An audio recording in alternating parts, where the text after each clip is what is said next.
தற்பொழுது செய்தியாளர் மருது இணைந்திருக்கிறார். அவரோடு பேசலாம். மருது, தற்பொழுது நீங்க எந்த இடத்துல இருக்கிறீங்க? அங்க இருக்கக்கூடிய மழையினுடைய அளவு எப்படி இருக்கு? தொடர்ந்து தென் மாவட்டங்களில் நேற்று இரவிலிருந்து மழை பெய்து வரக்கூடிய நிலையில தற்பொழுது நீங்க இருக்கக்கூடிய பகுதியில் இருக்க மழை அளவு எப்படி இருக்கு? அங்க இருக்கக்கூடிய பாதிப்புகள் எப்படி இருக்கு?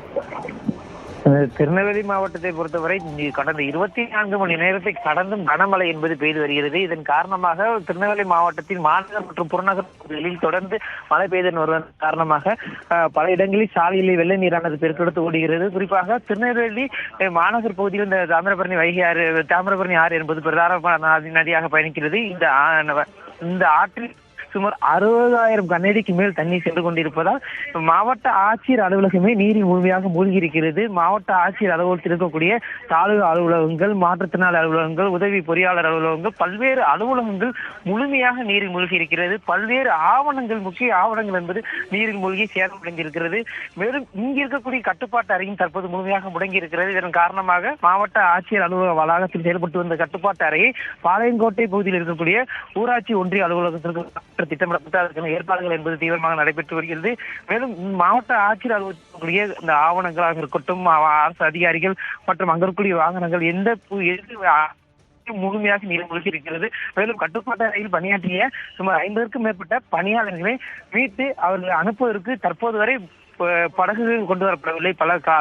காலை 6 மணியிலிருந்தே காத்திருக்கிறார்கள். சரியா தற்போது வரை அதற்கு படகுகள் வரவில்லை.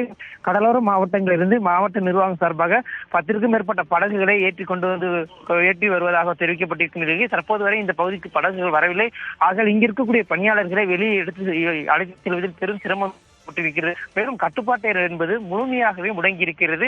தற்காலிக கட்டுப்பாட்டு அறை விரைந்து திறக்க வேண்டும் என்றும் தொடர்ந்து பொதுமக்கள் என்பது கோரிக்கை வைத்து வருகிறார்கள். ஏனென்றால் பல இடங்கள் என்பது மூழ்கி சேதமடைந்திருக்கிறது. கிராமங்களில் தண்ணீர் பூந்திருக்கிறது, பாலங்கள் உடைந்திருக்கிறது, பல இடங்களில் பல்வேறு சேதங்கள் என்பது ஏற்பட்டிருக்கிறது. அனைவருக்குமே முழுமையான நிவாரண முகாம்களுக்கு அழைத்து செல்லப்பட்டு உடனடியாக அவர்களுக்கு தேவையான அடிப்படை வசதிகளையும் சிகிச்சையும் அளிக்கப்பட வேண்டும் என தொடர்ந்து பொதுமக்கள் கோரிக்கையான வைத்து வருகிறார்கள். தொடர்ந்து மழையானது 24 மணி நேரத்தை கடந்து பெய்து கொண்டே இருக்கிறது.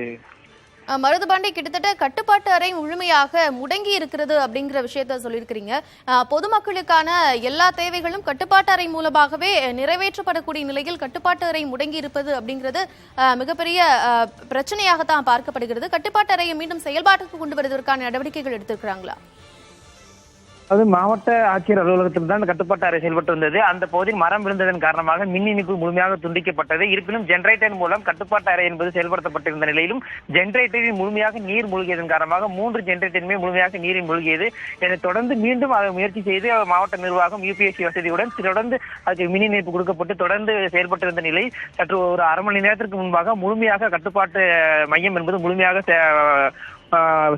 முடங்கிவிட்டது. மேலும் இதில் தற்காலிகமாக பாளையங்கோட்டை பகுதிக்கு மாற்ற திட்டமிடப்பட்டிருந்த நிலை தற்போது வரை அதற்கான ஏற்பாடுகளை மாவட்ட நிர்வாகமும் மற்ற அதிகாரிகளும் செய்து கொண்டிருக்கிறார்கள். இருந்தாலும் மாவட்ட ஆட்சியர் அலுவலகத்தில் செயல்பட்டு வந்த அந்த கட்டுப்பாட்டு அறை என்பது முழுமையாக முடங்கி இருக்கிறது.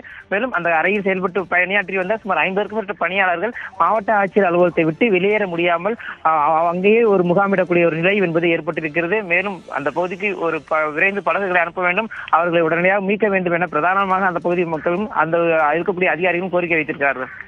மக்களுக்கான பிரச்சனைகளை செல்லக்கூடிய இடமாக கட்டுப்பாட்டு அறை செயல்படக்கூடிய நிலையில் கட்டுப்பாட்டு அறையை முழுவதுமாக முடங்கி இருக்கிறது. அங்க இருக்கக்கூடிய அதிகாரிகள் கிட்டத்தட்ட 50 பேரை வெளியேற்றுவதற்கான நடவடிக்கைகள் தீவிரமாக எடுக்கப்பட வேண்டும் அப்படிங்கிற கோரிக்கையை முன்வச்சிருக்கிறாங்க. விவரங்களை வழங்கியமைக்கு நன்றி ராஜன்.